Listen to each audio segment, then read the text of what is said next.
Welcome back to the Matter of Facts podcast on the Prepper Broadcasting Network. We talk prepping, guns, and politics every week on iTunes, Stitcher, and Spotify. Go check out our content at mwfpodcast.com on Facebook or Instagram. You can support us via Patreon or by checking out our affiliate partners. I'm your host, Phil Rabalais, and my co-host, Andrew Bobo, is on the other side of the mic, and here's your show. So, welcome back to the Matter of Facts podcast. Everybody knows who I am. Everybody's seen my ugly face before. Andrew is coming shortly after. The gentleman with the nods and the tactical cat, Trek, everybody should be fairly familiar with. And we're being joined by Kirk. Is it Kulik? Kulik. I was like this close. Yes. This close. That's usually how it is. I mean, my last name is Rabalais. I'm used to that getting butchered, so I sympathize. I just hate doing it to somebody else. Yeah. But today we're going to try to have a conversation about like the situation that Kirk found himself in recently, because like we've had shows like this in the past where we brought someone on who had to be engaged in defensive shooting, and like in those cases, I'm always very interested in like what led up to it, the actual incident itself, the fallout afterwards, the legal fallout after all that, and like my preference is always to try to let the guest tell the story. You know what I'm saying, Kirk? Because like the last time I was getting shot at, I was wearing a flag on my shoulder and I was in a foreign country. Unfortunately, it hasn't happened since I came home. But like I'm somewhat familiar with that experience of like, you know, when your adrenaline goes to 11, your butthole tightens up and everything in your body is spring-loaded to fight or flight. But even for the people that have that experience, there's not many people that have the experience of having to go through the judicial system afterwards. So, like, however you want to approach this, I'm okay with. Like, I guess, do you want to go into, like, a little bit of your background, or do you want to skip that? Where's the beginning of this story? Hit me with a question, and I'll be glad. Okay. So I know from us talking before, you mentioned that, like, you know, you're not brand new to firearms. You do spend some time shooting. You're familiar with firearms. Like, what would you say that your level of training was with firearms prior to this incident, and why? Well, I'm like a lot of guys. You know, I grew up, got my 22 when I was a kid. In Michigan, you go deer hunting. Shotguns, 30-06 and a 22. Didn't have handguns till I was 18. Got my first handgun, a 22 pistol.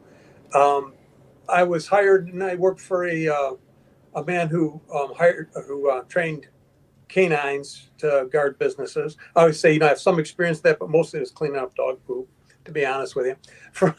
From there, I started working in psych, and the psych units that I worked on were locked psych units. So, you know, real quick, I learned the security was pretty important, and people would try to look you up later. So I began carrying a gun quite early. And that went into working in forensics, working with with felons who were judged criminally insane, or felons who were faking it, trying to get out of that. Worked in a facility here in Valley Center. Worked at the Washtenaw County Sheriff's in a cell block running a program.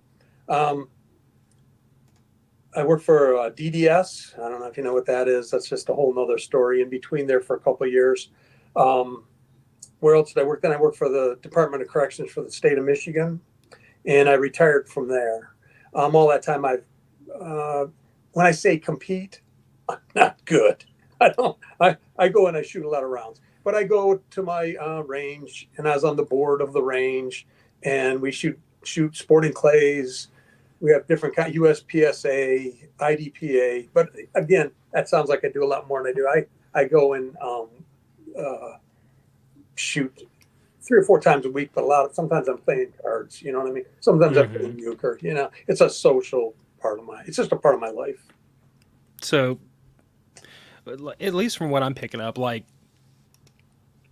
would you say that your primary motivation for getting into firearms was, or I guess your more recent firearms history, was it more from an aspect of being able to defend yourself, or was it more for leisure, or about even Steven? Well, I look at, I don't want to sound too out there or something, but I'm into being very prepared. I think bad things can happen. That's one reason I have it. But I've always been involved in a competitive in judo. I boxed. I had a lot of fights boxing. Very involved in hockey. So there are a lot of violent sports. You know what I mean? And so I'm just a more assertive person. But there's the other side of it. Is like as long as I'm going to train with a firearm to protect myself, it's also became social. Hmm. It's cultural. It's how I grew up. I liked to hunt when I was younger. I'm really not much of a hunter anymore. I used to.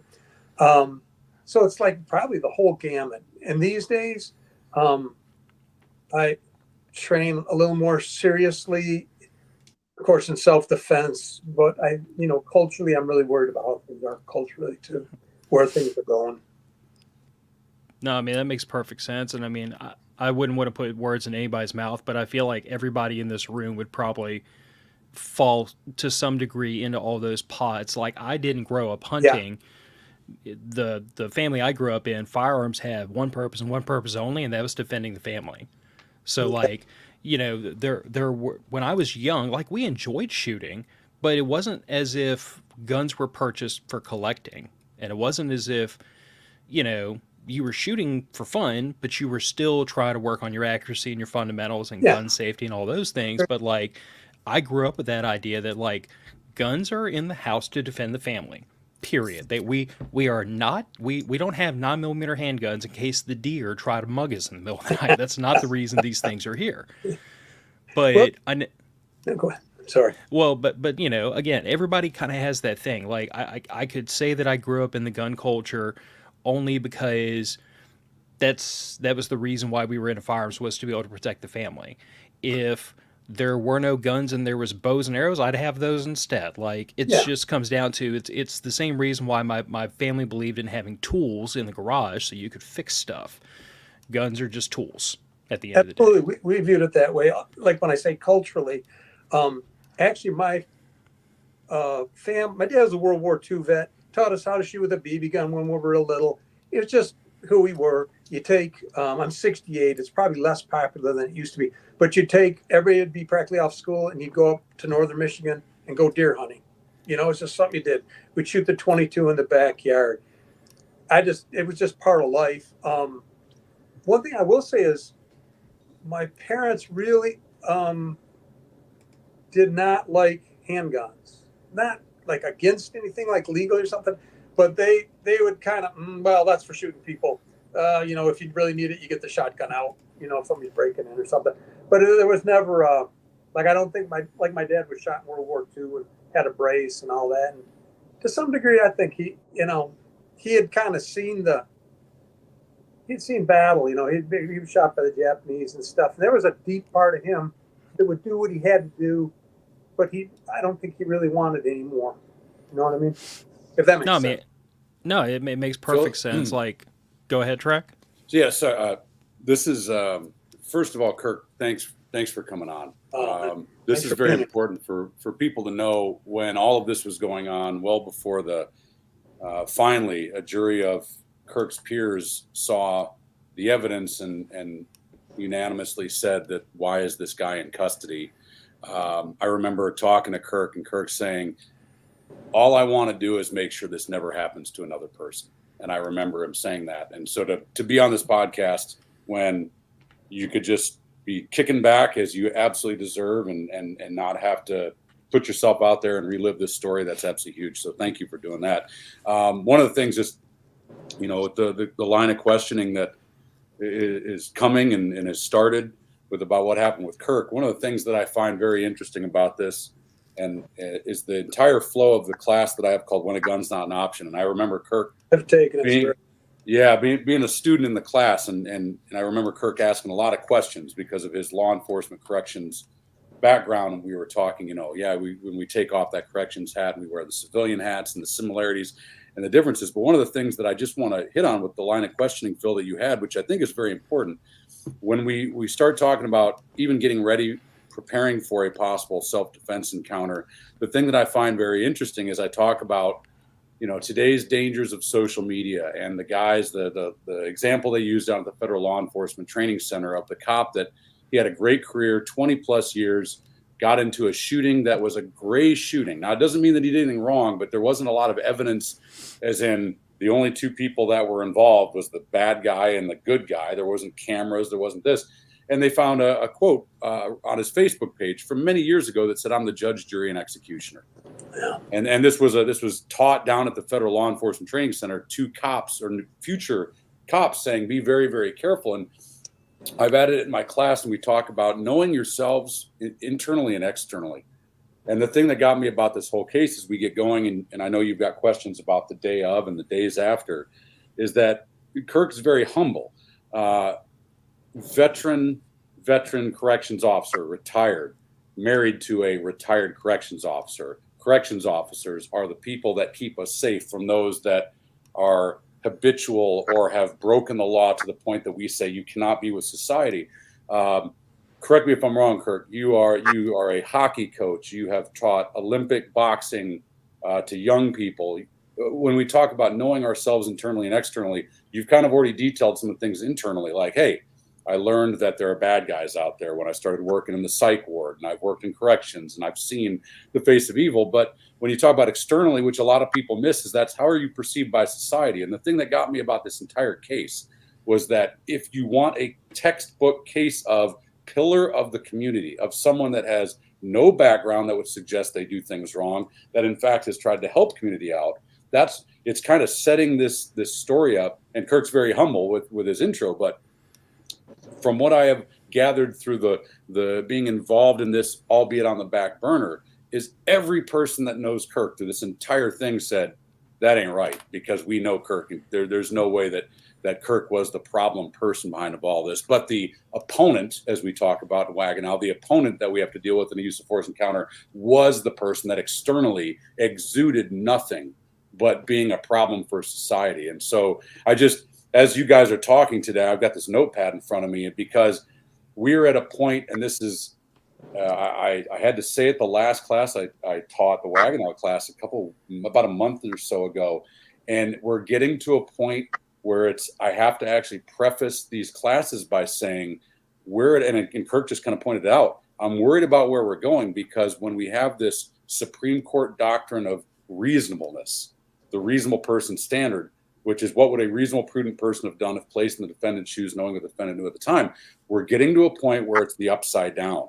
And the moment that happens, where good people like Kirk go through what they go through, it then forces other good people to question the natural law, the rights that they have to protect themselves, because they become more concerned about the fallout from actually surviving. And that is a well-known problem in law enforcement, where Leos are more afraid of the consequences of reprimand, and so they suffer injury and death in the field. And then so this is going to be a very interesting conversation, because just right now the checkbox has been filled of, okay, this is the American, this is us, this is the person that trains, this is the person that cares about this country, this is the person that goes out grocery shopping with no ill will towards another person. Yet they were involved in a situation that we train for and none of us ever want to be in. And then that kind of sets the stage for where we're going. So, yeah, I'm just going to be kind of sitting here in a back burner and scribbling furiously. But I think, Kirk is a humble guy. And I think it's very, very important to point out, as we set this stage for this story, that we all should be looking in a mirror going, okay, thank God I look like Kirk in the mirror as far as the way that normal society perceives me. Mm-hmm. Yeah, and Kirk, before I turn it back over to you, for Trek and Andrew, because we've done this before, and especially like I've always, whenever we've talked to Trek and we kind of Monday morning quarterback use force cases. Sure. And, it's never done from a place of malice. It's always done from a place of like, this is what the person did. This is where the law would or would not have been on their side, try to learn from other people's experience. But the thing I've always told people is, I'm like, I being a layperson, not having Trek's knowledge of the law and of self-defense law, I've always broken down whether or not you shoot based on one simple criteria. Am I prepared to spend 6 to 12 months in jail and $50,000 to $100,000 to get myself back out of jail? Am I prepared to do that? And those are just random, arbitrary, big enough to make you think twice numbers. Because I tell everybody, I'm like, if the answer is no, then you should try to find another way to deal with the problem other than shooting it.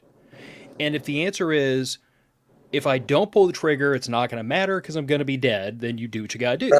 And that's not the legal answer. That's the Phil Rabalais, put this into like layman's terms, emotional answer. Is if we can find a way to de-escalate a problem, if we can find a way to run away from the fight instead of have to stand there and fight it out, then that's probably the best way to deal with the problem.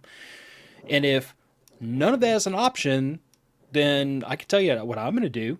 I'm going to do what I feel like I have to protect myself and my family, and I'm going to find out where that leads me after the fact. That's just that's the way I try to get this across to lay people. But I feel like we've chunked between you and Trek, like we've taken a good chunk of your background to kind of understand where you're coming from. So like walk us through like what led up to this encounter. Like Sure, did sure. you and the other party, like was there some kind of history or background? Was there any, what happened to lead up to this There situation? was, I'd be glad to do that. There's no history. I didn't know them. No background, nothing. We live in a small town, 250 people. It's divided by a highway. You kind of don't know the people on the other side of the highway, to be honest with you. So anyways, we go 10, 12 miles to the nearest town. And this is what happened that day. We got groceries and we picked up some potting soil, and we're happy as, we're retired. We don't have much, but we're very happy. We come back, we're going to plant some flowers. My wife and I shuttle the groceries in. Typically I bring the last ones in. She's in putting them in the house. So I have to go out my little front gate around to my car. So I don't know if she's going to come back for one more load or not. And the three teenagers come by and they say, "Hey guys, how you doing?" Simple as that. As soon as I said that, the one was walking by me, spun and like ran into me with his chest, had his arms behind his back, and swung and punched me in the eye. But as he punched me, his brother came up behind me with a wine bottle in a little cloth backpack and used it kind of like so it had a kind of a whipping axe to it, and hit me right back on the lower part across my shoulder and neck. And the third one, who was pretty big, was bigger than me, came in from the side, punching me and kicking me. So I went down on my left side, on my elbow and on my hip. And I had a pair of shorts with a t-shirt on, and I had a little Glock 43. And, it was like I'm wearing shorts, so I got this little gun, And as I was on the ground, I also have, when they did that, they gave me a concussion. They cracked one of the vertebrae in my upper back and my upper neck. And I also have had cancer, how many times, Hon? 3 times? 3 times. And so they had fused my back, and they had steel pieces in there, titanium, with screws and a basket around one of my vertebrae that is disintegrated. So I go down, and I look stronger than I am, to be honest with you. I work out a lot, but I was in a very vulnerable position, and they're kicking me. One of them kicked me right in that spinal column where that basket has taken a place in my vertebrae. The other one kicked me in a rib that is no longer attached to that vertebrae. And of course, they're punching me and kicking me as I go down. And my shirt rode up, and the young man who initially punched me came over me punching, and then it's this is kind of uncomfortable. It's creepy. He had like a sneering smile. I'll never forget this part. This happened in seconds, and some of your memories are so clear, like you guys maybe in combat or something, maybe that, but it's so clear, and yet it happened so quickly.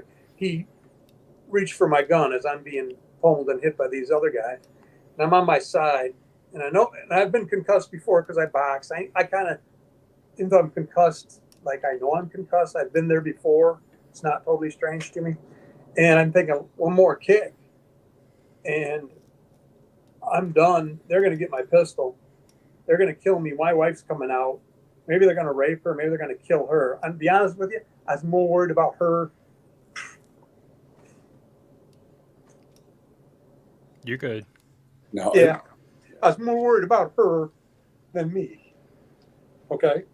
So What his hand, was about a foot and a half away, whatever. I reached, my gun was on my appendix. I pulled it up, and I literally came up and fired as it came up. And I just had to get them off me. I had to stop them. They were going to kill me. I was going to be in a wheelchair.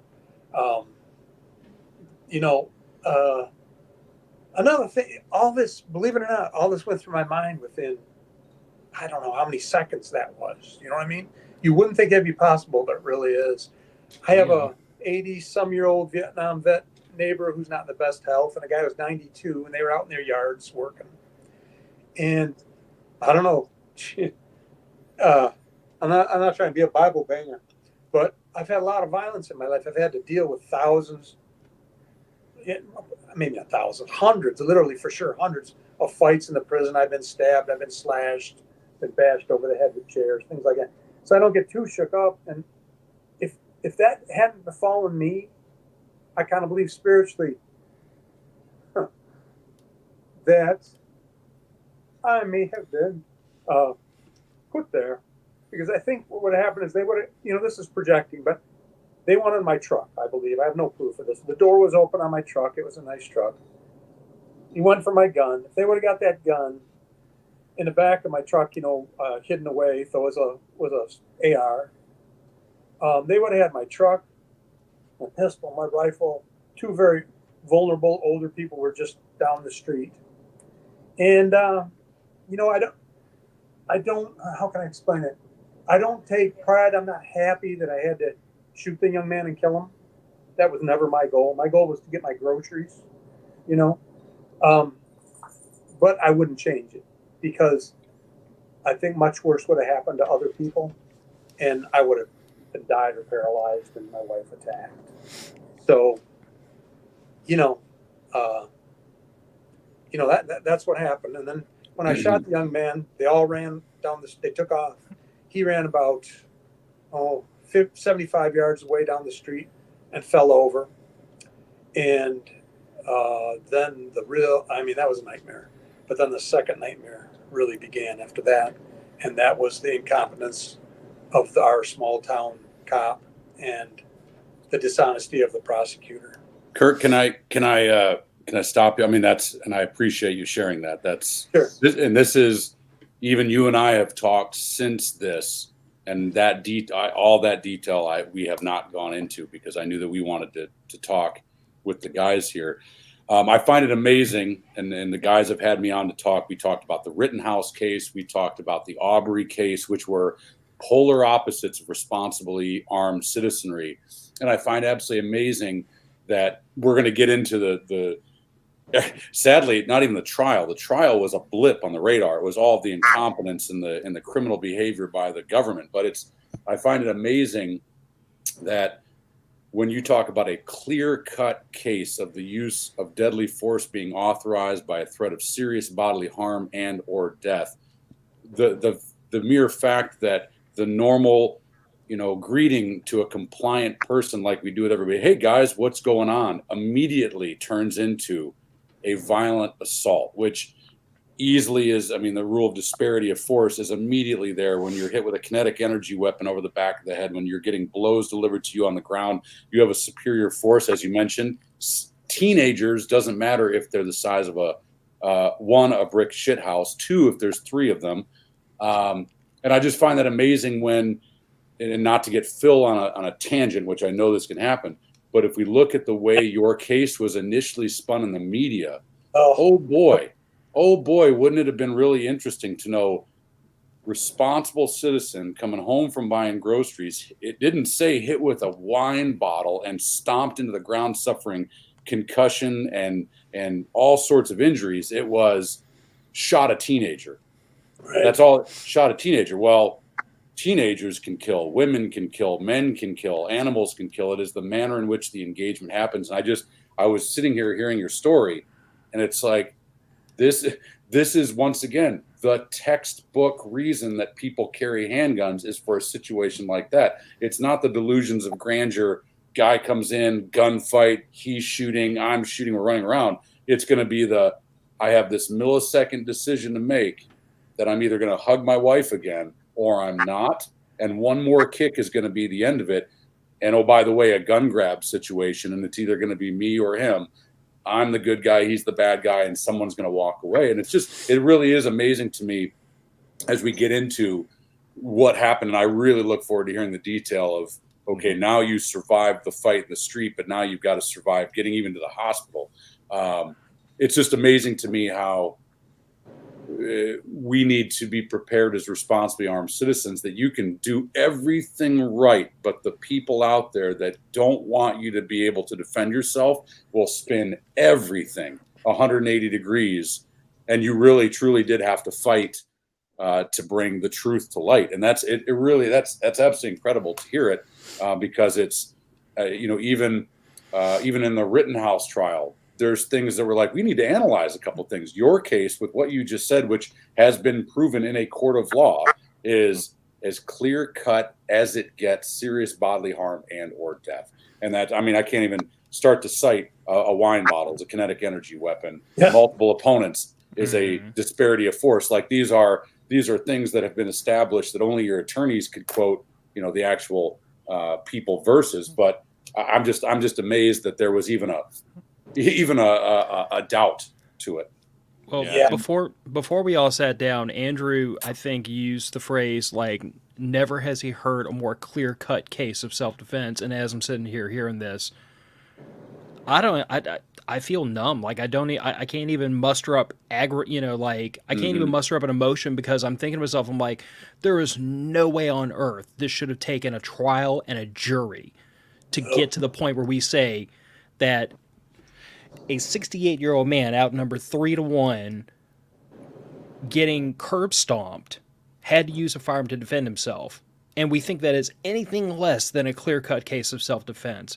And, like, not to harp on your age, but Kirk, the incident you've described, I'm 41, by the way. The incident you've described would probably hospitalize me, being, almost 30 years your junior. Quite frankly, I know a lot of guys my age that would not have been able to fight through that situation to get to their gun. So, yeah. And from what we talk about your backstory, like the boxing, the combat sports, all the time you spent shooting and training, like,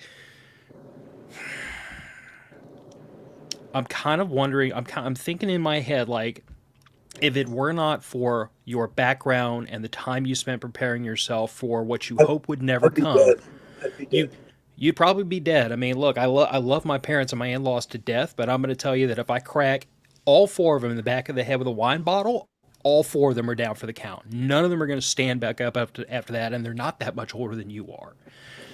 But then again, they didn't spend most of their youth throwing punches for fun either, boxing and judo and everything. And it's an interesting point in that too, is, like I said, we live in a small town, Hillsdale County, there, out in the country, 250 people.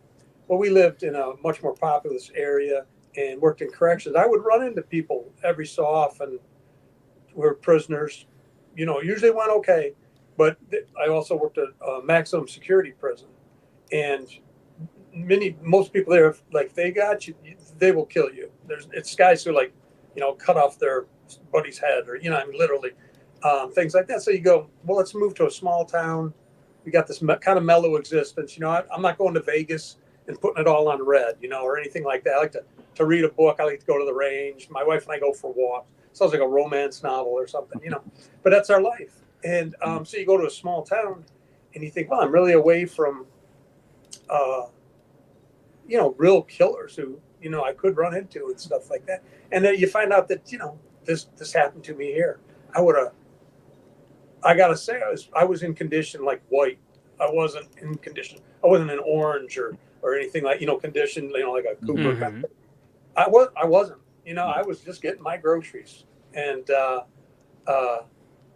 it can happen. It can happen. But, but the two important things there are that I would argue that even amongst the prepared citizen, and I know plenty of people that will argue with me about this, I would argue that they're in condition white 95% of the time too. Because like coming from the person that did a combat deployment and Had to go to counseling afterwards, by the way, because like hypervigilance is a thing, but like Wow. you can't stay at orange. You can't stay keyed up 100% of the time. The human brain will revolt against that. Yes. So most people that end up in a self-defense shooting, they start in white. They might be able to get from white to orange to red really fast, but they all start in white because that's our natural state, is semi-relaxed.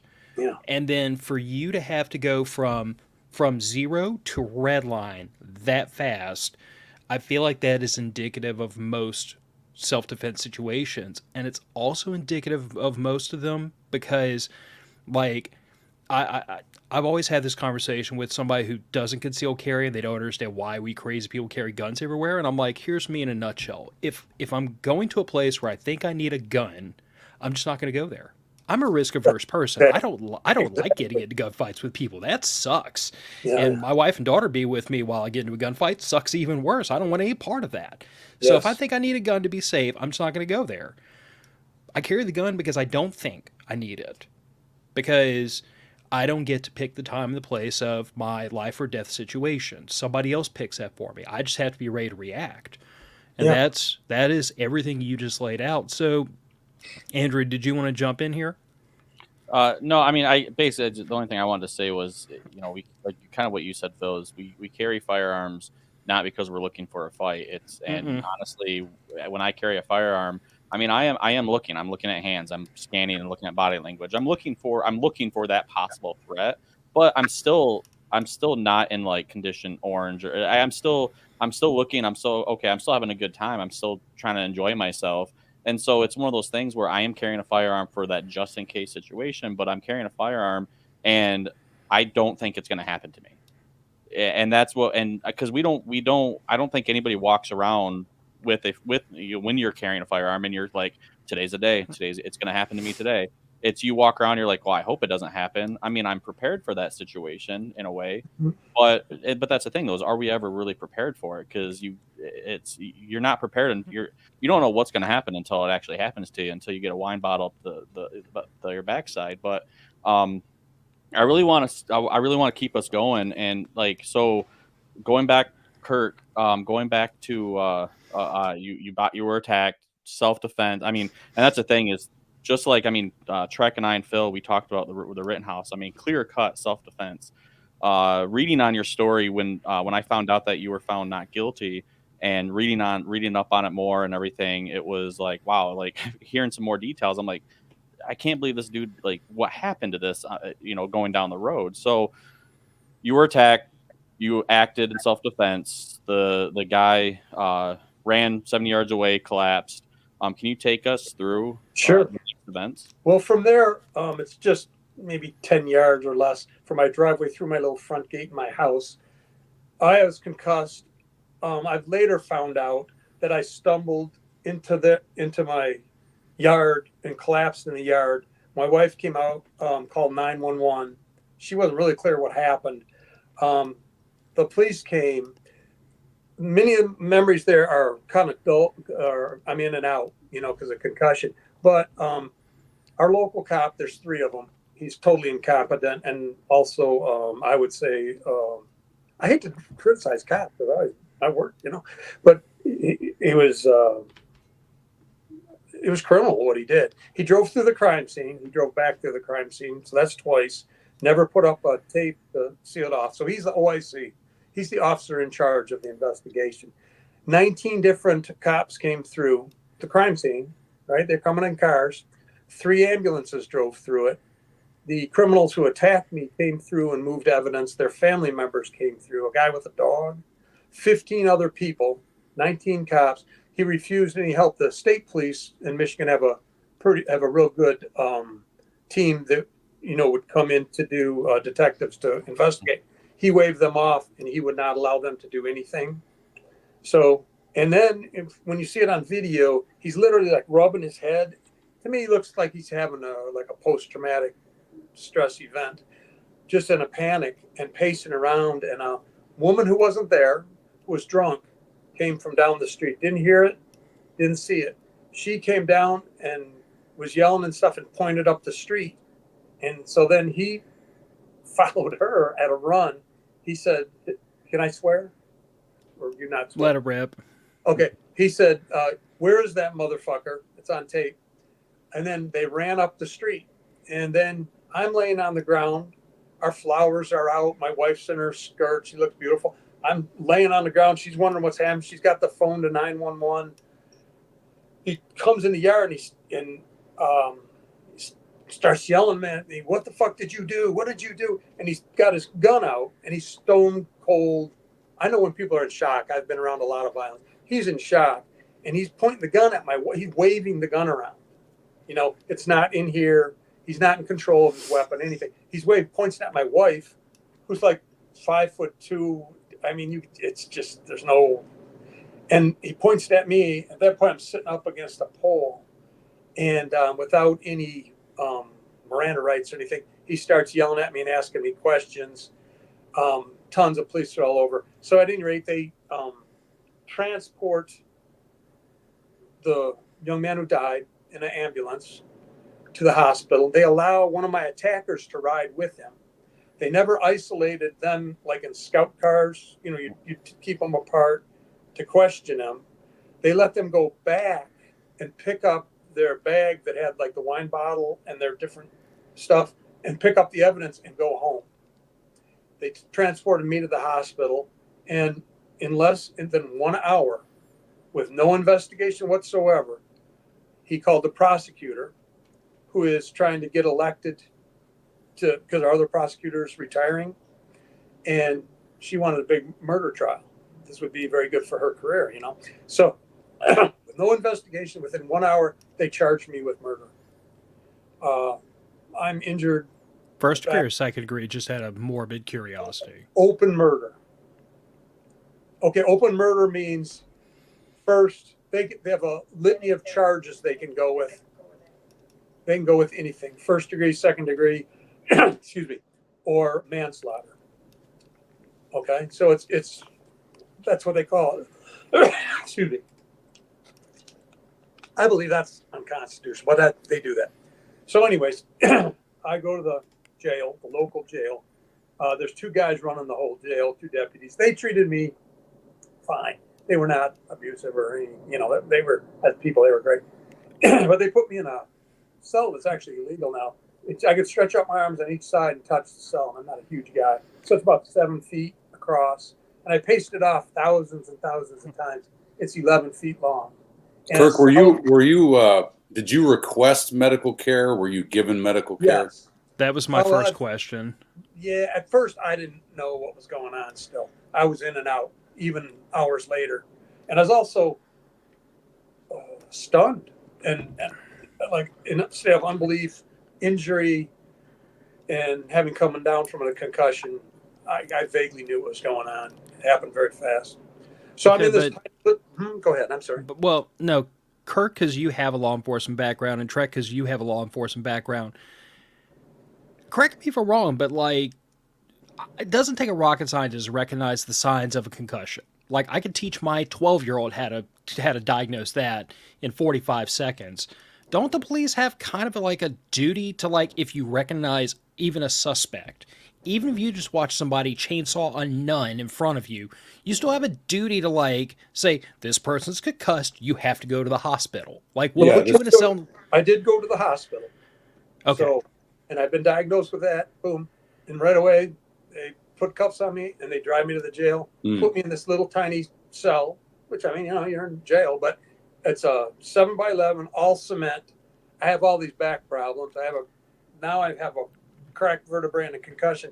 So the mattress was really not even what we have at the state, you know, it was maybe a couple inches. And they gave me a blanket that was about 3 feet by 3 feet, was full of holes, no pillow. And they left me in there. Lights are on 24/7. And it's just one big echoey isolation cell. And they blast, and I mean blast, rap music, which might be the worst thing ever, in the cell the whole time, 24/7. To keep you awake. Yeah. And so I'm without sleep. I'm injured. I was not offered any medical care. And I'm there for 102 days. Yeah, Kirk, I've got to ask the question. That stuff you do in torture, Yes. What is the blasting of the rap music? Was there any? I mean, did anyone get to the bottom of what that was about during the trial? No, that Interesting. was not, just that I was held illegally without bond. In Michigan, according to the Constitution, Michigan state constitution, at 90 days, you have to either go to trial or be offered bond. And they did not do either one. You can't do that. When my lawyers confronted them about that, they said, well, that's how we always do it. That was their statement. That's how we always do it. And they said, well, no, that's not how you do it. So at each step of the way, it was that kind of action. And then they said, well, we couldn't do it because my clerk was off work. Well, that doesn't negate my rights, you know?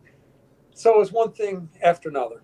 So next what happened is my sister, God bless her, man, she mortgaged her house, and they give me bond finally after 102 days. But they make it cash bond, which I do believe is illegal. And it wasn't 10%, it was cash bond. They had never done that much bond or cash bond in Hillsdale County before. So they did that. And with that, I got a tether. With the tether, that judge, Lisney, wrote an order, said I could go anywhere in Michigan. You know, I just had to stay in Michigan. That was the condition. Coincidentally, the judge below her, who I had first seen for the first, when they first probable cause, she is married to the captain who runs the jail.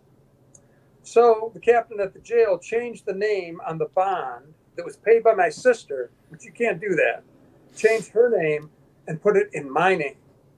And then she intercepted the conditions of the bond and wrote a bunch of other ones on there without telling us. So now if I would go up to the store and get milk at 9 o'clock at night, one of his sheriffs could be laying for me, stop me, and then they could get the $400,000 because it would be in my name. So that's a felony. That's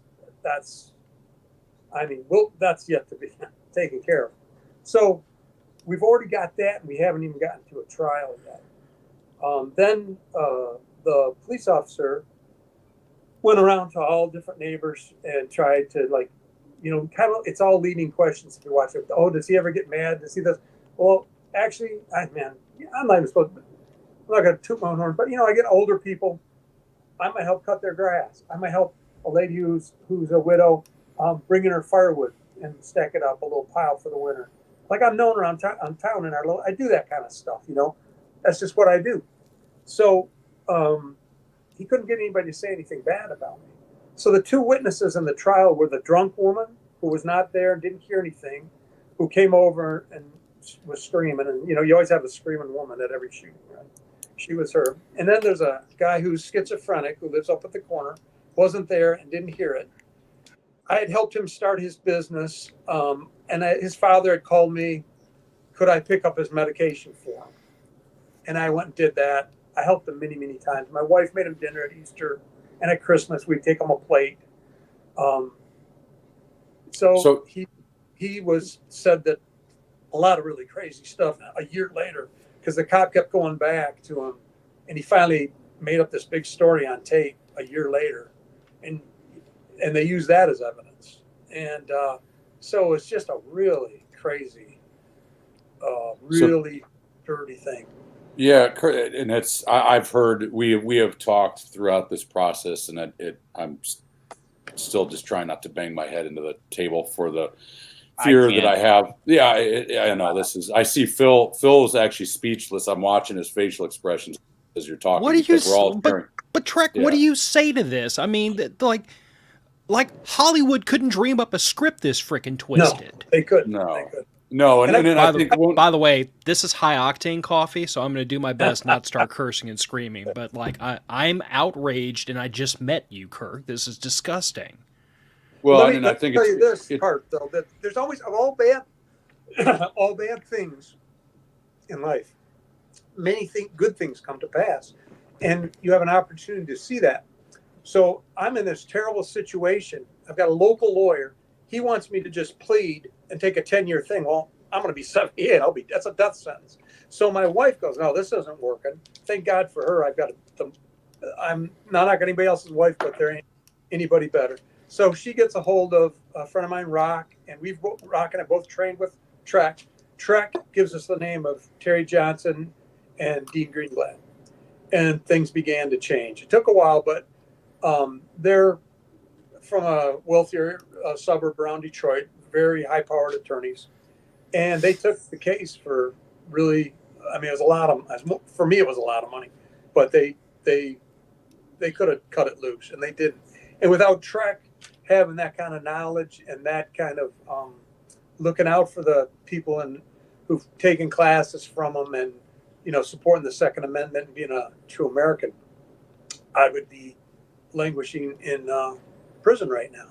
So you learn who your real friends are, who real patriots are, who people who really believe in the Constitution and the legal. I believe in the legal system. It's just it had corrupt people in it, and we have You're to a better man than I am at this point. Well, I'm not a better man, believe me. Well, I remember one of the best, and it was I talked, and it's funny. My recommendations for Kirk and Kirk, I would do that for you. I would do that for the guys. I would do that for any of the people that have trained with me.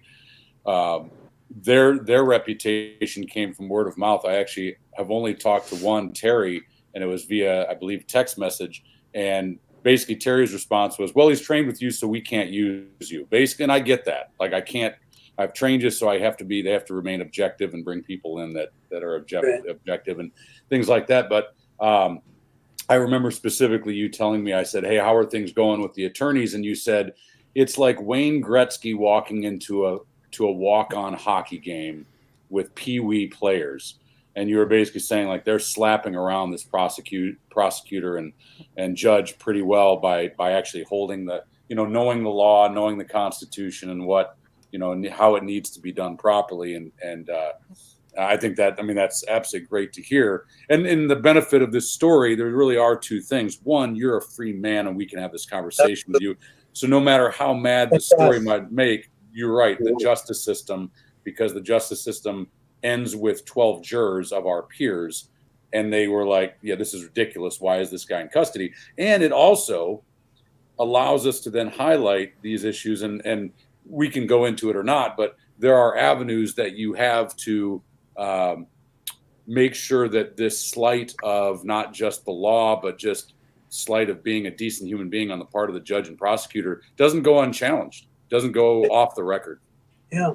And things they did that really offended me. Okay, I look at it like I could have made more money doing other things for society to protect people. I'm like a protector, right? I'm a sheepdog. Well, my father fought. I'm a little emotional. Okay, he was shot by the Japanese in World War II, going around in a brace all his life. I got to tell you, never bitch about anything. So I get in there, and this bugs me more than anything. So I got tattoos. I like them, okay? But I don't have swastikas and stuff on me. But if I wanted to, hey, it's my body. Excuse me for getting emotional here. But one of the things they do is you go in, and they look at your tattoos, photograph, and they say, oh, you're a Nazi. And so right away, what they try to do is break down everything you are. I believe in the Constitution of the United States. I've served my country. I've worked hard to be a good person to help other people. I'm a Christian. They don't just try to go by evidence. They try to defame you. They try to paint a very negative picture of you and try you on that emotion rather than the facts.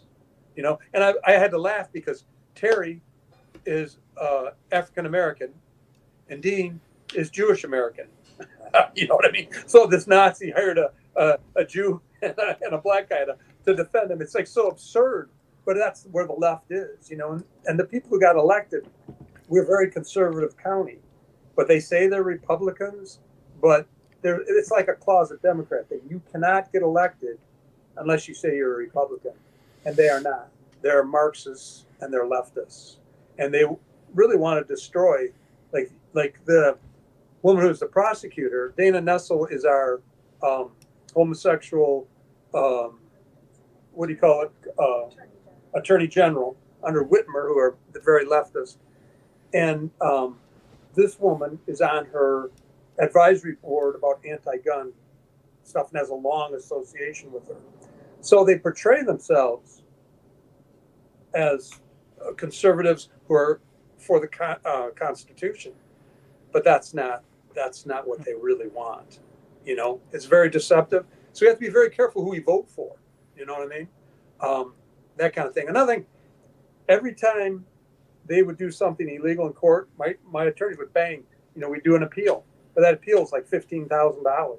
Jeez. And I'm like, so now I got my little 2-bedroom house paid for and my 2 cars paid for and a little bit of money saved. And so then I had to go and mortgage my house. So I sold my cars, sold my guns, sold everything I own. And this is no resentment at the attorneys. They're fantastic. And I believe in capitalism. They deserve to be rewarded. But, you know, it took everything.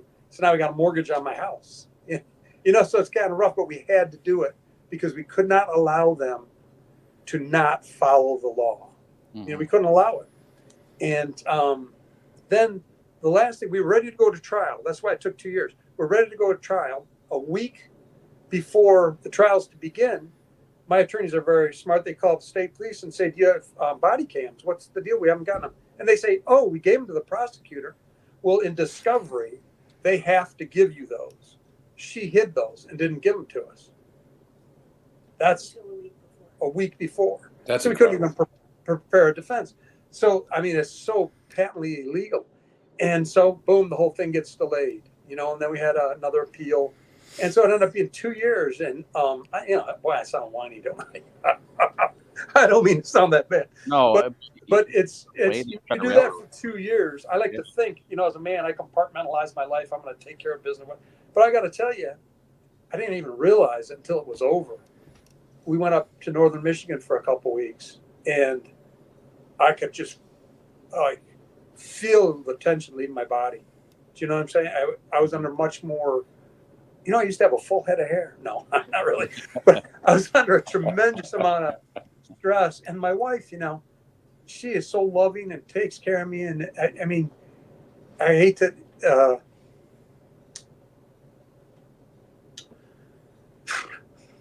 yeah. I mean, what it did to her was you know, that's what kills me. Yeah. Mm-hmm. Yeah. Like a big baby. Yeah, that's just crazy. I mean, the fact that, I mean, the corrupt, the blatant corrupt actions of the judicial system in that area. I mean, granted, I'm pretty sure people are like, and that's what's scary is people are like that. That's just one county in Michigan, like one little town in Michigan. Which you should be shocked at, Andrew. And I mean, you and I are Michigan residents, and Phil is not. But when you hear the word Hillsdale, not a single Michigander goes, oh, a bastion of left-leaning ideology. No, you think of Hillsdale College, which is the bastion of the last or one of the last colleges of free-thinking Americans. And that is why I am so shocked that you hear Hillsdale County associated with this case. And to Kirk's point, people in Hillsdale better start realizing who it is that they're voting into office. Yeah. Yep. That is absolutely for sure. And that's my goal now. You know, if we were wise, we'd move. My attorneys told me you should get out of there. It could be dangerous. With the money I got, I'm not moving anywhere. Mortgages are 7%. There's no way if I sell this, I'll probably end up homeless. I'm not going to do that to my wife. We're all going to die, but I've still got cancer in remission. I'm healthy. I feel great, but I'm 68. I've had cancer 3 times. It's in remission. I'm not going to be around that long. And my wife's younger than me. My goal was to have this house paid for.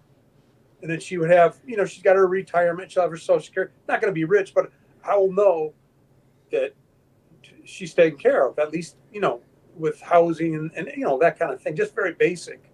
And this is also, you know, that's taken that away. So I'm working to rebuild that. And, you know, Truck's gone out of his way with setting up the Operation Skywalker. Yeah. To help me.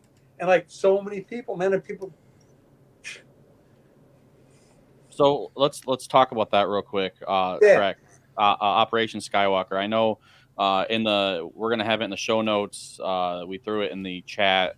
As far as the link goes, we're gonna share it out with so we're part of the Prepper Broadcasting Network as well. So I know I've talked to basically the guy who he runs it, James. I've talked to him, and he's on vacation right now. But when he gets back, he's gonna try to blast it out as well.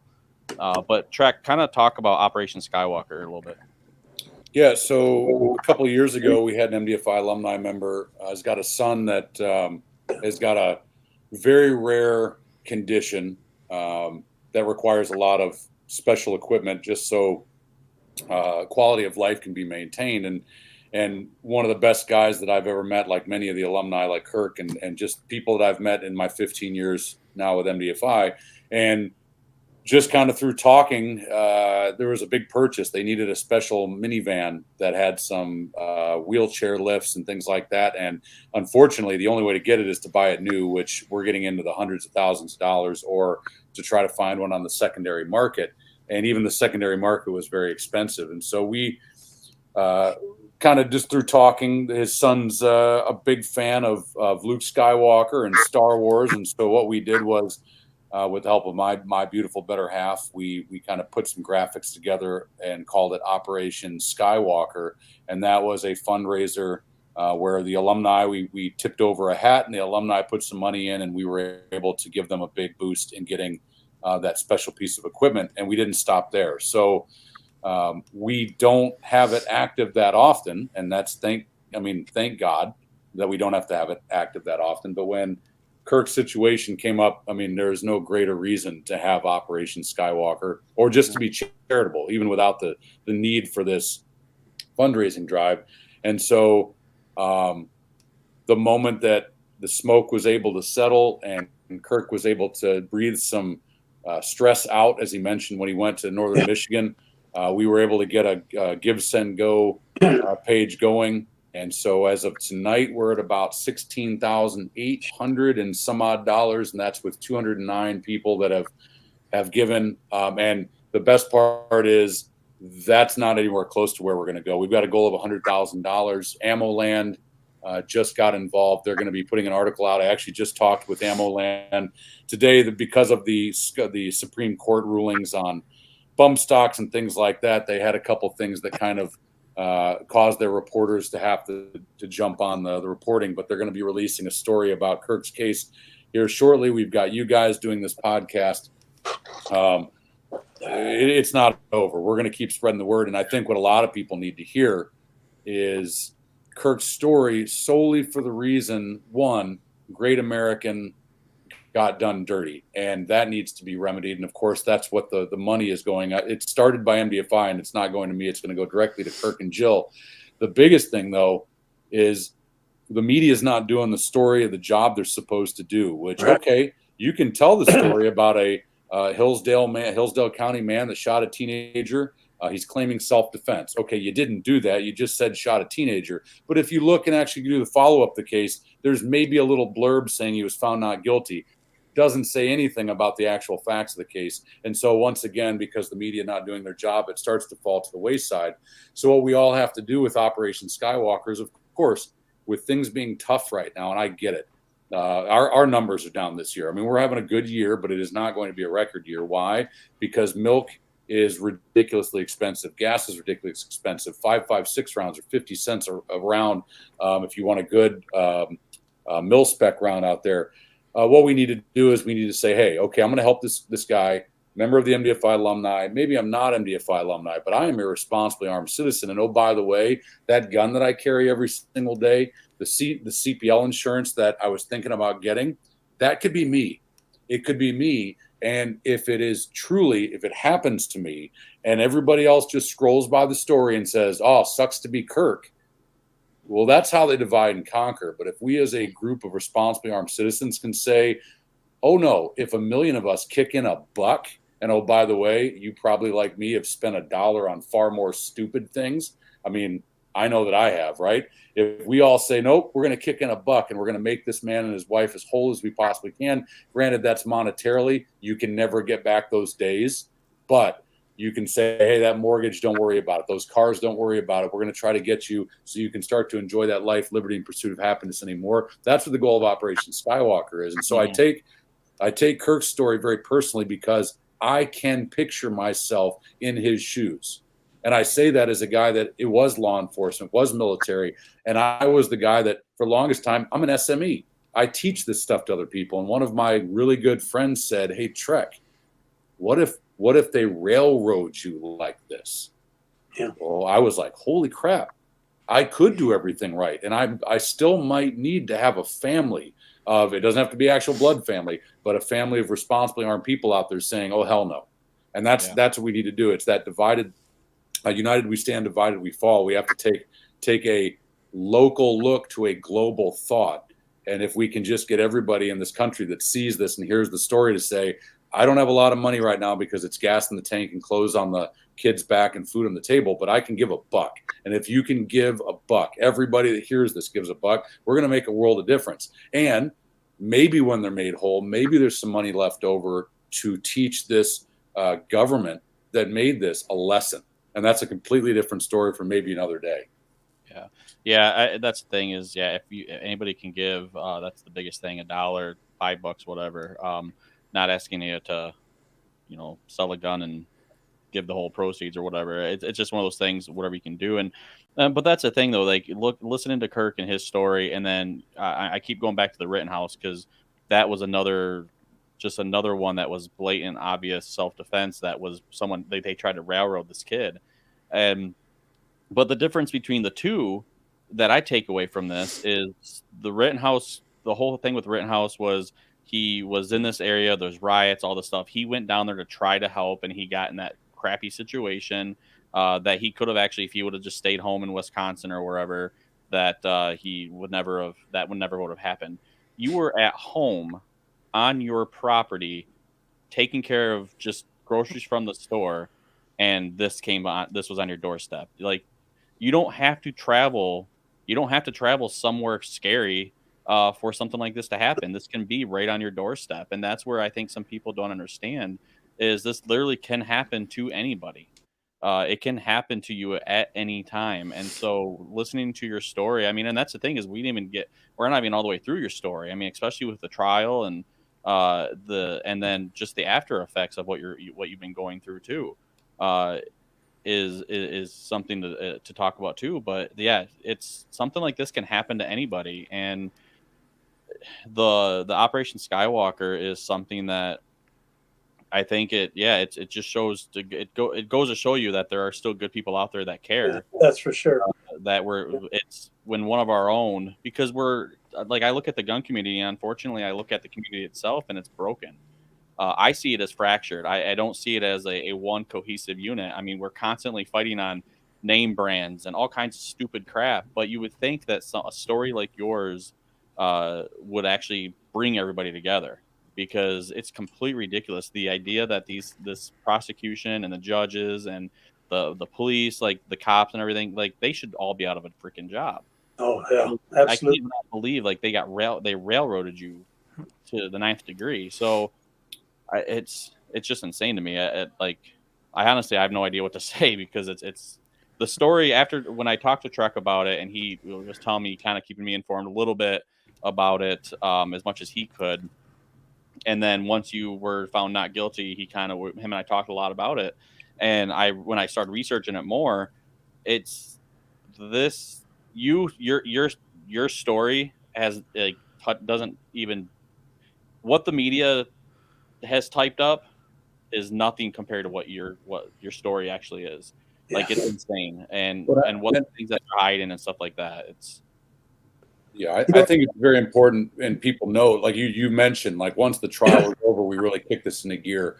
Kirk and I have been talking since this happened. In fact, since Jill kind of reached out and we were to get Terry Johnson, Dean Greenblatt involved. I can't question those attorneys' strategy, because it was working. And every time I talk to Kirk, he's like, they are winning the battles every single day so that we can win the war.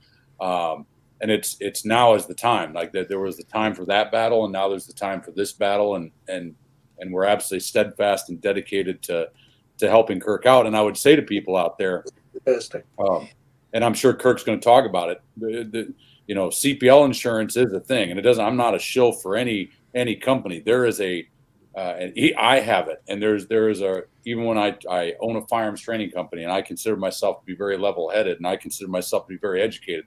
I've got it. My wife's got it because she's got her CPL. You also need to say, okay, I can't. We all live in an adult world. We've got adult bills to pay and adult things to do. And that's why we're focusing the energy with Operation Skywalker. You don't have to do much. You don't have to go and mow Kirk's lawn, but if you can give $1, if you can give $5, you give $20. Kirk, you don't know this, but a guy that doesn't know you in Texas gave $1,000. $1,000, gentlemen, courtesy of Phoenix Ammunition. They shared my initial Operation Skywalker, which went viral, and so thank you to Phoenix Ammunition for making that happen. But what you need to do all of us need to do is say, okay, when something like this pops up, get involved. When you're sitting down with your loved ones going, okay, I'm going to do everything right, but how do we plug the holes for when things go wrong? Something like CPL insurance and having a plan. Also, instead of spending, maybe a week's worth of lattes, half calf mocha lattes from Starbucks or whatever, give a little bit of money to like Firearms Policy Coalition, Gun Owners of America, because they are holding these types of politicians to task. And in fact, they recently just had one with the new Michigan ridiculous will not do anything to stop crime gun registration, where they were like, I think it was Wayne County or something, said, we're only opening the clerk's office for 1 hour, 1 day a week. And FPC literally just posted on Twitter saying, hey, our lawsuit printer is spooling up and we're coming after you. And the next thing that county posted was, okay, it's going to be open 2 days or 2 hours every day all week long. And it's like, these organizations will fight in the trenches when we just can't, because we do have things to do. But look to this man, Kirk, who's now, you might be listening to this, listen to him or look on this YouTube channel and put yourself in his place. Think of your family being affected and say, what if when you asked for help and you did everything right, there was crickets? And that's what we don't want. And other things that have happened, there's red flag laws in Michigan now. So all they have to do is make up something. The cop, in my case, lied continuously and was caught on the stand with film that showed that he lied for 6 hours straight. Well, why wouldn't he, if he's willing to do that, to kill me, literally, he's put me to death. So he could go from being sergeant to being called chief and make $150, $1.50 more an hour in our little police department. Do you think he would manufacture something about a red flag law and have them bust down my door or your door? These kind of laws, we have to really, really fight against those. They sound so, red flag. They're not a good idea at all. Very, very dangerous. And I also want to say, my fight is not over. My fight is not over. I sound like an insurance salesman or something. I don't work for anybody, but get some insurance. I have it now. I didn't have it then. But the other thing I want to say is my battle to make sure these people aren't reelected. All politics is local. Okay. That's just how it works. To get this police officer out of his job, he should not be a cop. He shouldn't just go to another department. That battle is not over. I'm not cowed. Nobody shut me up.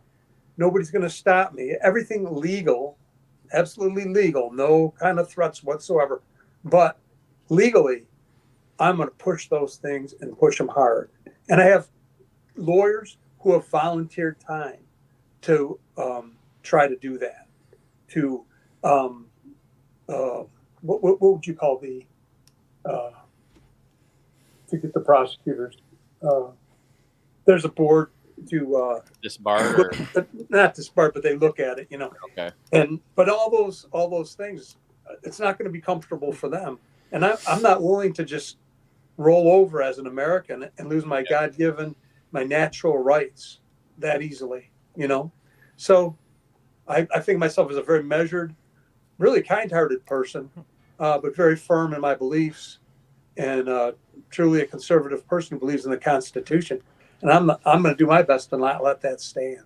Well, there's a time for there's a time to be kind-hearted and understanding, and there's a time Yes. to put the the old skull and crossbones flag up and just scorch earth and see if you can get these people out of jobs, out of their positions that they're in and they shouldn't be in. Then, yeah, I'm Kirk, all.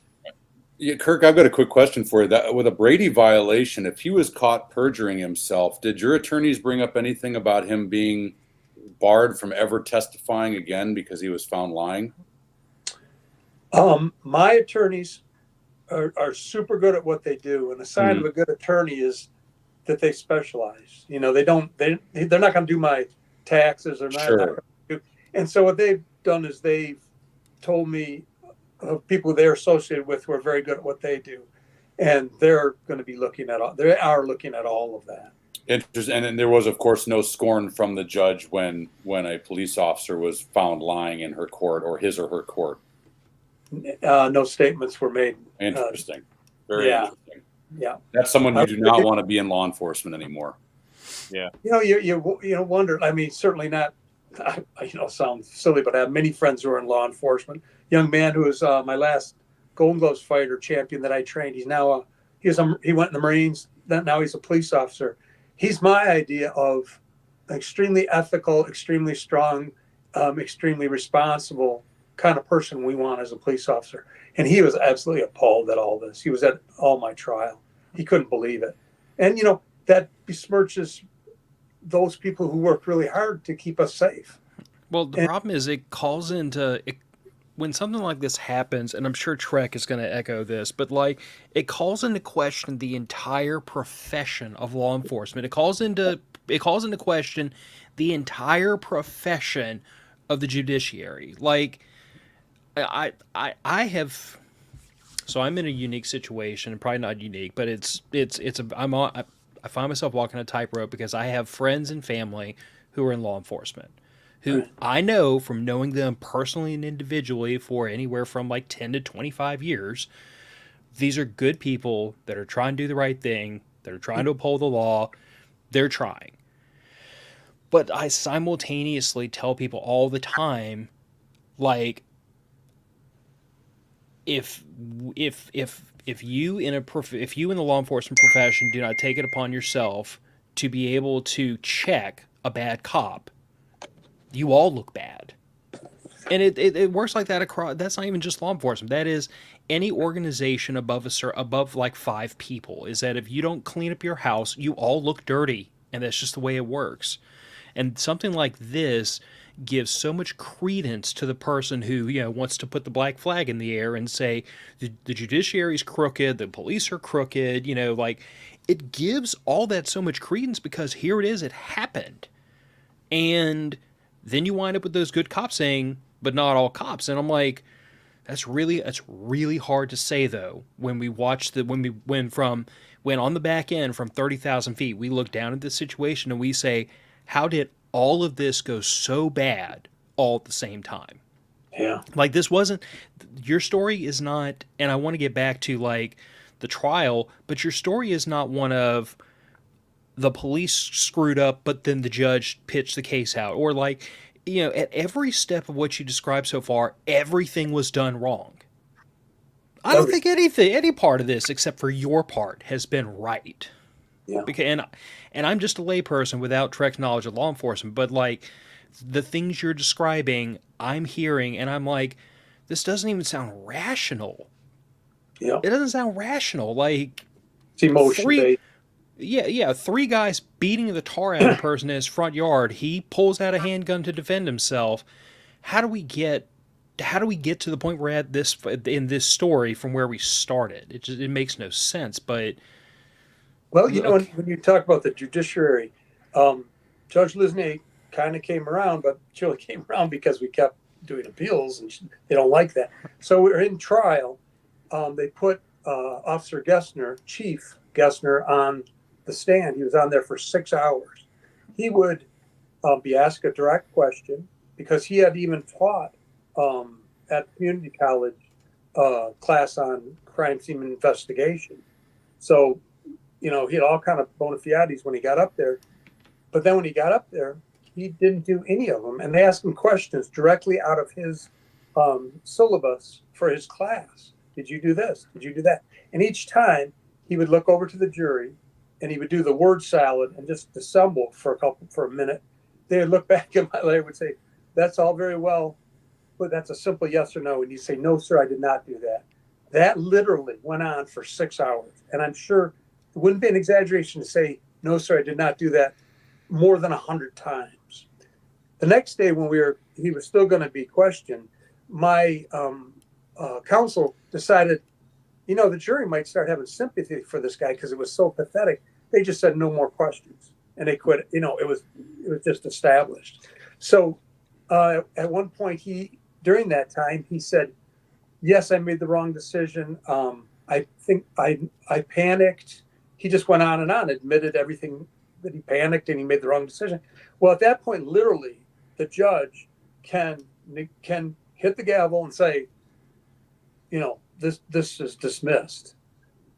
And I was getting kind of happy. I'm looking at the judge. I'm thinking, hey, he just said he made up the whole thing, but no, they didn't do it. And so we continued with the trial.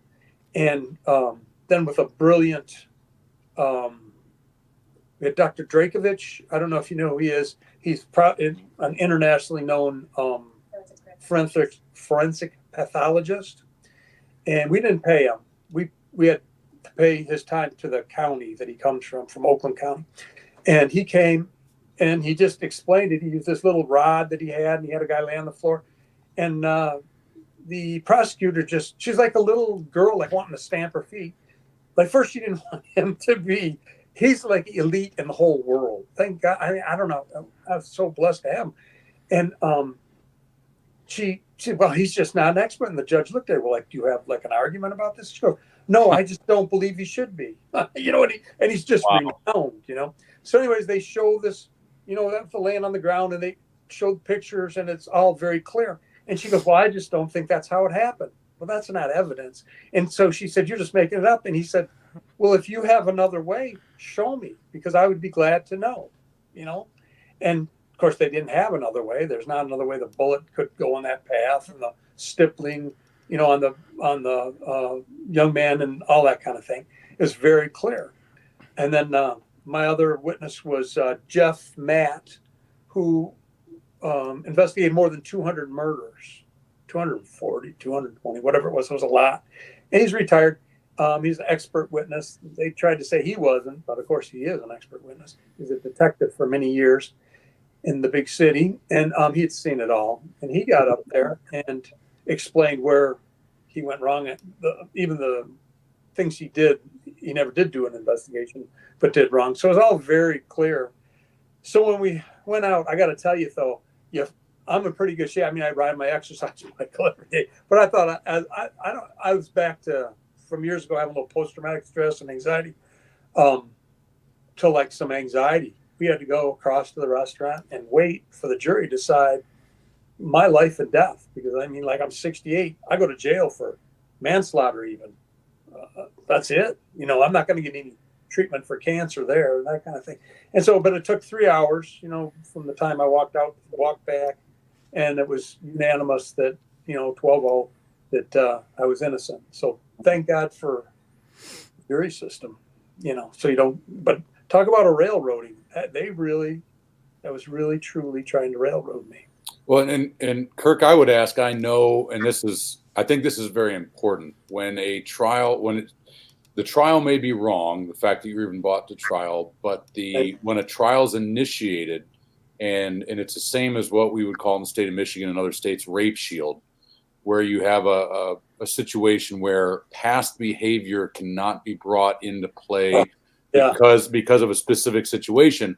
I know that they, of course, were very protective of your assailants, but there was clearly a very large delineation between you, a pillar of the community, someone that does help people with the lawn and is well known with the citizens that you've interacted with, and like you said, they couldn't find a single person that's like, no, he's a great dude, right? Everybody said that you were good to go. What was if I'm not mistaken, these three individuals were in progress or just leaving the scene of other criminal behavior. If I'm not mistaken. Yeah. What they would do is walk through our community. Their father, it's the whole thing, but their father was a 5-time felon. He was a B&E guy.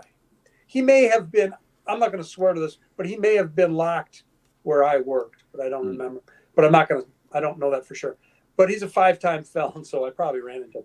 So many houses in our little town, which they don't report it, but like my next door neighbors, 2 other people just across from me, all houses were broken into late at night. It's mostly older people, retired. And they would walk around. I know a lot about crime. They would scope houses, and they would go back, and then they'd come back at night and steal stuff. So I think they were going to steal my truck. But that day they had started out, they wrecked a building in the park, and they had their little gang signs painted on it. They vandalized it. And it's it's like a preserved park area with all these bridges. National Historic Sites. They went, and that day they went around and vandalized it, painting signs on it and that kind of thing. Then they crossed the street. They went in a store. They got a bottle of wine from a person who works there as a friend of their family. They had marijuana that they got from their mother. Then they went down to the lake that's just half a mile, quarter mile down from us, and they stole a boat, and they went out and were getting high and drunk, and what they had left in that bottle they put in their bag. And then they came up, and that's when they assaulted me. So their stuff was accelerating. They were high. They were drunk. In the course of the 2 years this came up, 3 different school superintendents. They were kicked out of 5 different schools. 3 different superintendents called and said, hey, these guys are bad news. They were kicked out because they would surround somebody, and the one would come up behind them and assault them. So they already knew how to triangulate people and assault. The bus driver, real nice retired guy, I don't know what his job used to be, but he took that as a part-time job. He stops. He goes, hey, how are things going? Those guys are bad news, you know? And then previous to this, just a week before that, they had stolen a car. And the county and the local cop, they didn't want to do anything about it. Talk to their parents, that kind of thing. But they didn't do anything about that. So you had this accelerating wave of crime that they were committing. And I just happened to be, lucky me. I happened to be the guy bringing in my groceries the day they assaulted me, which 3 of those 4 crimes happened that day. So, thank God, though, it was me, because if they would have got my truck and my gun and my AR, God knows what they would have done, Mm-hmm. So this is the moment in the story where little anarcho-libertarian Phil almost starts to flirt with the idea of just putting a proverbial match to the entire judicial and law enforcement system. Because we're talking about they overlooked numerous felonies of the 3 people that wound up assaulting you, but when it's you that shoots one of them, all of a sudden they're really interested in law and order. Well, it's Phil. You bring up a good point there. The 2 that fled, or the 3 that fled, 2 of them that actually fled farther than 80 yards. If you're a victim, Kirk's wife Jill would not have been the one calling 911. It would have been the 2 victims that our buddy was just burned down by some crazed lunatic with a gun, and of course that was not the case, right? And there is a time if an investigation is done and then they have to bring these. This stuff to trial, they have to have these things saying that this background is not relevant because they need to, just because somebody did something on Monday and Tuesday they then became a victim of a crime. It's very important that they get their proper shake. The problem is the lack of investigation. What they didn't do in Kirk's case, they could have said, hey, don't leave the county. Yeah. I'm glad that you're okay back from the hospital. Don't leave the county. They could have started their investigation, and they would have quickly found out through just simple investigation. Okay, you got to wait for the forensics guy, Bob, to do his forensic stuff, but you could go and talk. And when every neighbor is like, those 3 are a menace to society. So take what they say with a grain of salt. That guy over there, Kirk, the guy that's hurt, yeah, he's the guy that we all respect and we know. So you should probably listen to him. The basic investigation 101 would said, let's just hold off on pressing charges before we look like assholes, which now they clearly do. And not just that, they look corrupt, and they probably are. They and are. they certainly looked inept. Well, let me say this. I shot and killed somebody. Okay, I honestly do. I expect, excuse me, the police to come, put me in cuffs, and take me and question me. Sure. A young teenager was killed. That's serious. They should cuff me. They should take me in. They should. I think legally they can keep me 48 hours. They should find out what happened, but they should separate them. They should cuff them. They should put them in squad cars, get all the stories, and make a reasoned decision, not a political decision. And so, like, when that happens, I want them to investigate that. That's the problem. They didn't investigate it at all, And then you've got the problem, a second one in society. I mean, just because somebody's a juvenile, we know they have less thought process. And there's a lot of violence by juveniles these days. And they are overly protected. They did all these crimes, but nobody could bring that up in the trial. Nobody did anything about it. And so you're courting disaster when you do that. I don't know how much I buy into a legal principle that a person's past crimes have no influence or bearing on a current trial, however, I am not prepared to accept the crimes they committed on the same stinking day before they got to you are not relevant. Neither is the fact that, on top of the fact that they were loaded, it's just... I'm just going to sit and rub my temples. I don't even know what to say. Like, there's nothing about this Well, the good thing is, Phil, right. So the good, and I wasn't there for the trial, and the good thing is timelines still have to be established. And I'm sure that the attorneys did a great job of establishing how these two parties intersected. And when one is getting loaded on a stolen boat and vandalizing property, it may not be talking about their past criminal history, but it's certainly part of the timeline of what they were doing. And so I'm sure that was brought to light. But I think it's very important when it's the classic, the prostitute that is raped. And that is where those laws come from, is that there's a big difference. And so the past criminal history at a certain point has to be filtered from a jury. But the true reality is, where I was going is, and as Kirk so graciously stated, even as someone that was a victim of this wrongdoing, he expected at least 48 hours to be part of an initial investigation where they say, we don't know what your place is in this story, so you're just going to be in custody until we can say, don't leave the county until we get the full picture. But that's a completely different story. And so it really is. It's a failure of that government grossly. I mean, in an ineptitude that will cause Phil to rip out his beard even after this podcast is over. I don't even know if I'm willing to use the word inept. Like, there is, as someone who works in the public sector, I operate with a very simple premise that there is a certain level of malfeasance that I don't care if ineptitude is the original cause for it. You're guilty of it. Like, because I am one of those people that, Kirk, that I am spring-loaded to this very naive, childish idea that, like, the world is supposed to be fair, even though it's not, and I know that. But, like, if there's a standard that we, the citizenry, are held to, then, damn it, I am going to blow a fuse and scream every time the people in power are not held to the same standard. I understand they're not always. I understand the world isn't fair. Just give it to me. Like, it angers me. It outrages me, even though I know it happens all the time.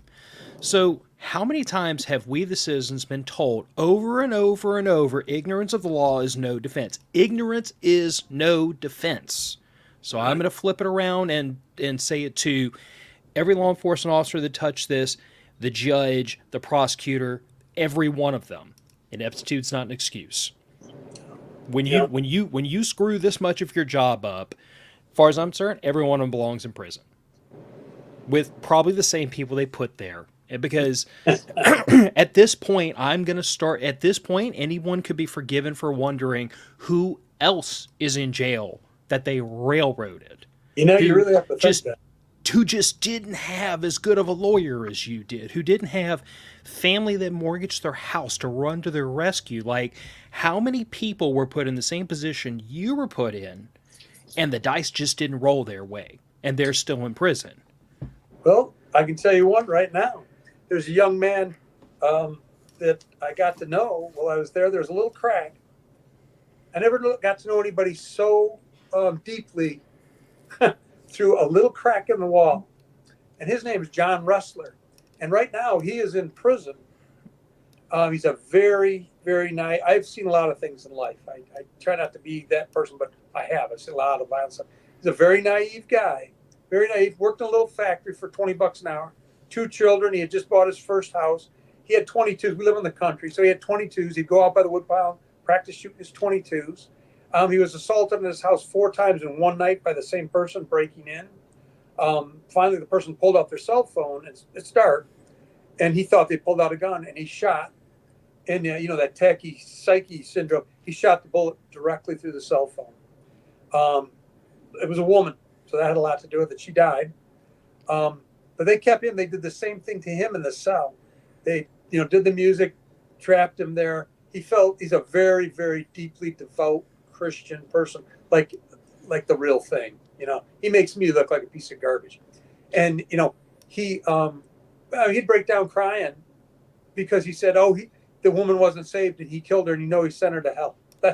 He believed that. And I said to him, I acted like a real kind of jerk to him. I yelled at him. I said, I don't want to swear a lot, but I was in the jail, right? So I go, you fucking pussy, quit crying while you're in prison. You'll get something, bad news will happen to you. You got to act tougher than that. Who do you think you are? You're not God. You know what I mean? I was hard on him. You know what I mean? But anyways, they kept him in there and he said, well, the prosecutor's nice to me. And, he says that maybe we can make a deal and da-da-da-da. And I'm going like, that's not what they're doing. And so he ended up getting 5 years, which he's doing right now, or it might be 9, but he'll do 5 to 7. 5 to 7 he got. I'm sorry, 5 to 7. And it's funny. I'm a hardened prison guard. I've been in hundreds of fights and slashed and stabbed and beaten and everything else. And I'm gonna go visit the guy. As far as I'm concerned, he is a good person, family man, and all he did was defend his home when this person broke in a bunch of times. But he couldn't afford an attorney. And so the attorneys who are local here, just like they want you to can you get some statements from people who say you're a good guy? Well, that just means they want to get you a better sentence. And, I wasn't willing to do that. And he did that, and they kept him locked up longer than me. And he finally, signed the paper, and boom, he's in prison right now. So those people, I know of one of them. I know one. So that's the thing, though, is it's blatant torture. Yeah. What they're doing, psychological torture on inmates, or on jail prisoners or whatever, until they get what they want. Until they get the sign what they want, they not Noriega. You know what I mean? Like how they did Noriega down in Central America. How they got him to come out of his house, they blasted babies crying and music real loud. That's what they do, and they, they're very kind of a out of control county. It really is. It's hard to believe. I moved here because it's very conservative, and of course, excuse me, they hook it up. Like we're saying with Hillsdale College. Hillsdale College has got nothing to do with it. They're an entity unto themselves. No way would I want that to reflect on them. They're great, but the sheriffs they need to go. That sheriff needs to go. That judge needs to go, and that prosecutor needs to go. So, Kirk, it's April was the verdict, and it's now June. What's new, or what is in your near future now that at least this part is behind you? Well, it's funny. Like my wife has a little part-time job. I bought her a car so she could retire with a little bit of money I had, and we were very happy she could retire with me. And of course now she's got a little part-time job because we need to do that. Mm-hmm. We leased a vehicle so because we couldn't afford to buy one, and so we've been driving that. So we got something to drive, which it was tough for a couple of years. And I still coach. I don't make any money doing it. I got some local kids that I work with coaching, and some people I kind of mentor. I did that in hockey for USA Hockey for our national team development program that send players to the Olympics. So I mentor guys and talk to guys that know a lot about that sport and the situation young men face. Sometimes they might have a, I don't want to say anybody specific, but young guys, they're 22, 23 years old. They might have a slight drug problem starting. They might have a divorce. And I try to help guys like that out a lot with some of my experience. It's unique to the professional league, what you have to know. And so I'm doing that. I'm still doing some good work, and I'm I got to tell you, I love doing that stuff. I love doing that stuff. And of course, I'm enjoying all my friends and trying to get more politically active to try to change. Like I said, politics is local, to change what's happening around here. And I'm going to keep doing that. Oh, absolutely. Well, good. Well, I mean, if you want to come on and discuss anything coming up, I mean, if you need help getting your voice out, I know you're Michigan, and our show is all over the U.S. It's not just Michigan. So, but I mean, by all means, you can come on and talk and everything. But thanks for coming on, Kirk. I don't know. I don't know what else to ask or say or whatever. If anybody can, those of you who are listening, we'll have the. Obviously, we said at the top of the show and stuff, but we'll have the link in the description. When this goes out, we'll blast it out a little bit on social and stuff. But givesendgo.com/Operation Skywalker is the link. But this is worse than what I read. Yeah. Like that, it's just insane. It's crazy on how bad it is. Kind of hard to believe. Yeah, no, it is. I don't even know what to say at this point. I've only been speechless on the show a couple of times. I mean, it kind of comes with the territory of being a podcaster. Is like you have to be able to find your words. But Kirk, I don't even know what to feel. This is probably one of the most egregious miscarriages of justice I have ever heard, and I've heard of a lot. Well, I think what you should feel is proud of what you're doing. You're getting the word out on good things where people are following the Constitution. You're pushing that forward for people to defend themselves and take care of themselves. And you're representing what America should really be. So when you're all done with this, don't be confused. You know exactly who you are. And I can't tell you how much I appreciate that. And Trex help. And there's a lot of good people. So don't despair. There's a lot of us out there who want it to be right. And I appreciate you guys for that. Yeah. And I hope that by bringing you on this show, like some good comes of it. For the listeners, like I hope if you have $1 or $5 or whatever you can afford to give, consider her giving. I would just say that for everybody, like I'm going to reiterate it for the last time on this show. I've said before that my personal signpost for whether or not I use a gun to fix a problem is, am I prepared to have my life torn literally apart as a consequence of using that gun? And here's unfortunately a horrible example of what I've always warned people of, is that this could be waiting for you on the other side of that defensive shooting, even if you're 100% in the right. So I always go to the idea that, like, if you can de-escalate, if you can walk away, if you can get out of it, that is always going to be my preference, because ammo is expensive and my time is even more expensive. But for God's sakes, if you find yourself in that situation where you're on your back 3-on-1, I hope you've spent enough time training your mind and your body to be able to come out on top, so that you have the opportunity to have your life torn apart afterwards. I'm just glad you're still here, because you could have checked out right there on your in your grass in your front lawn.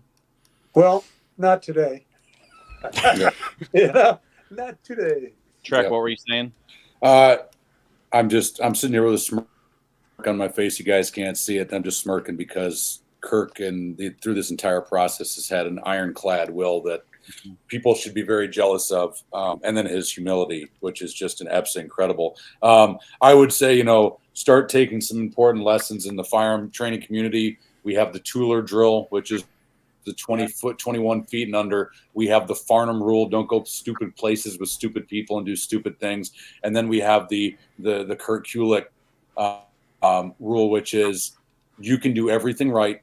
Things can go terribly wrong, but if there's a community that's behind you, things are going to be just fine. And so what I take from all of this is that Kirk is sitting right there in that seat. He is sitting right there with his beautiful wife next to him. And so horrible things happened. He's okay. And so now what people get involved with is going to be, what is the change that comes from this awful act? And it can either be, you can be the next victim, or we can actually make a difference. We can actually make a difference. So we're all going to, it's kind of like take Phil's rant spot from him tonight. But and I just made a post on our Twitter account, which is just a bad idea for me to get access to a Twitter account. But it was, look at everything that's going on. My wife set me off this morning about schools that are putting litter boxes in kids' bathrooms because adults aren't slapping the shit out of kids that are thinking that they're cats when they're 12 years old. You've got a commander-in-chief that's walking around like a zombie in The Last of Us. Chinese military is buying up land near our military bases. But everyone in America is like, this is fine. This is fine. No, it's not fine. Start at a certain point in time. We have to say, just like Benjamin Martin, I use the movie references, send another letter. Well, we've already sent 5 letters. Well, send another one because the alternative is not good. And so people sitting back going, well, I'm going to let somebody else do the heavy lifting. It's your time now. You've got to get involved. You've got to vote. You've got to be educated on your vote. You've got to vote with your wallet. And you've got to, when you see somebody that is part of your quote unquote family, you need to stop bickering about the little things, 9 versus 40 versus 45, and just say, that's a good American. That's not a good American. And we're going to support good Americans. So, Kirk, I know this was absolutely huge for you to come on here and to tell this story. And I truly believe you when you say that you are going to make it a point to make sure this doesn't happen to another person. I'm looking forward to backing you in every way, shape, and form that you do it. And guys, thank you so much. I'm gonna shut up, but thank you for having Kirk on and me on. I'm just warming up, getting Kirk's story out there, and I look forward to sharing this with everybody that can possibly share some words with. So thank you, guys. Yeah, thank you.